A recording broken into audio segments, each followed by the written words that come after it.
Thank you very much, Honourable Speaker. Before I give a reply proper to Honourable Vyam Pillai, I'd like to go back to last night's contribution by the Leader of Opposition in the two motions about the Sugar Research Institute and Sugar Tribunal.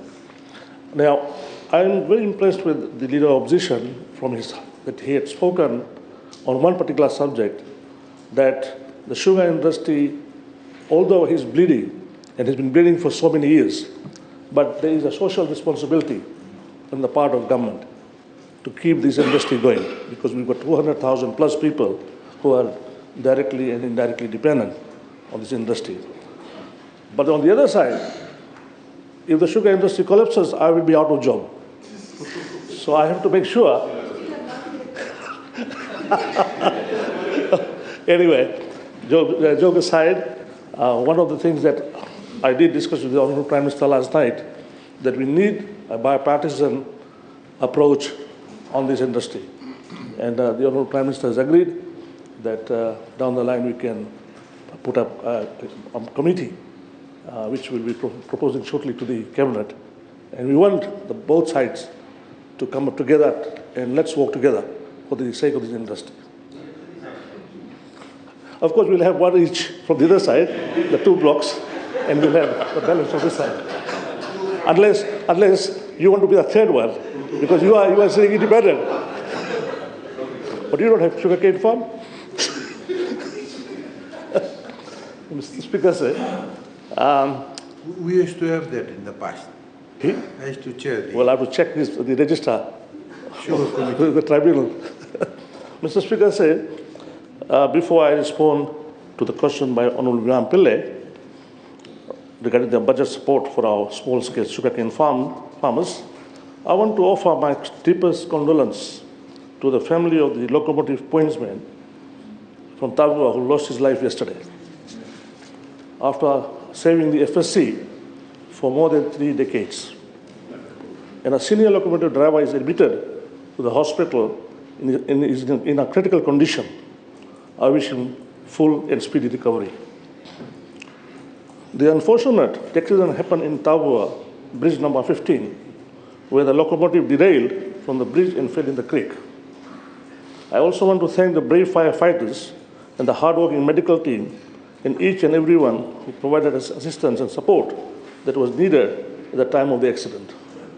And I'm indeed grateful to them, and I thank them and the whole team.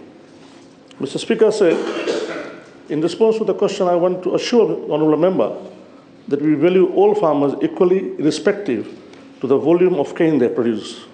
And we are committed to supporting all sugarcane farmers, Mr. Speaker said, with detailed attention to small-scale producers who make up the majority of our industry.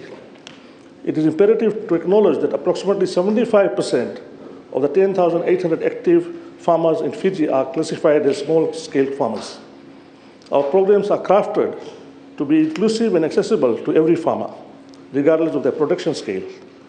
This inclusivity is not just a principle, but a practice that we uphold with unwavering dedication.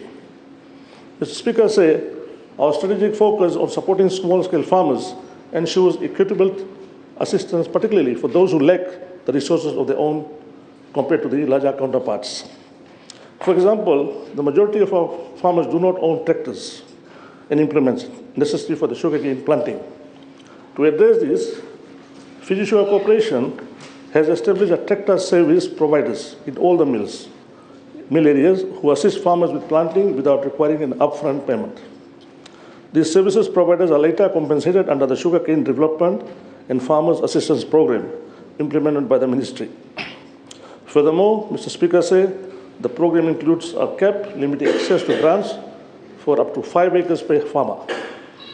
This restriction prioritizes small-scale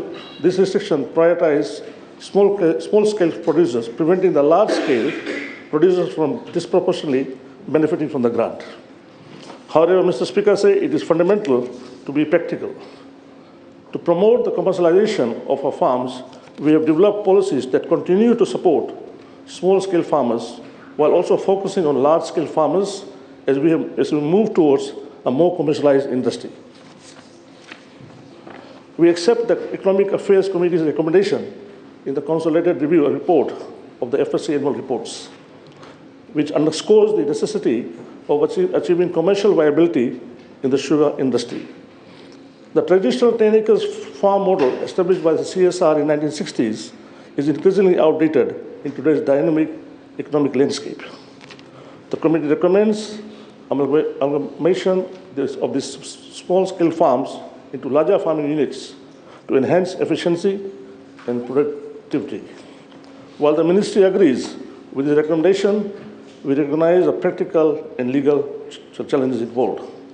Therefore, we have proactively introduced a farm sharing agreement as a temporary measure. These agreements enable larger farmers equipped with necessary resources to manage smaller surrounding farms under the profit sharing agreement. The sharing arrangements offers significant benefits to both larger and smaller producers. The larger producers, having achieved economic scale, can extend these efficiencies to smaller producers through this profit sharing model. This symbolic relationship not only optimizes the resources utilization, but also ensures that the advantage of scale of equitability distributed, enhancing the overall profitability of the industry. Mr. Speaker, I am proud to share that I have personally pioneered this initiative, managing additional 11 farms alongside my farm in Lambasa. This hands-on involvement demonstrates my commitment and our commitment to the practical, impactable solution that elevate the industry. In conclusion, Mr. Speaker, while our program remains equally accessible to all farmers, we acknowledge the necessity of eventually commercializing the sugar industry. We are committed to working towards this goal, ensuring that our farmers are equipped to compete and succeed in the global market.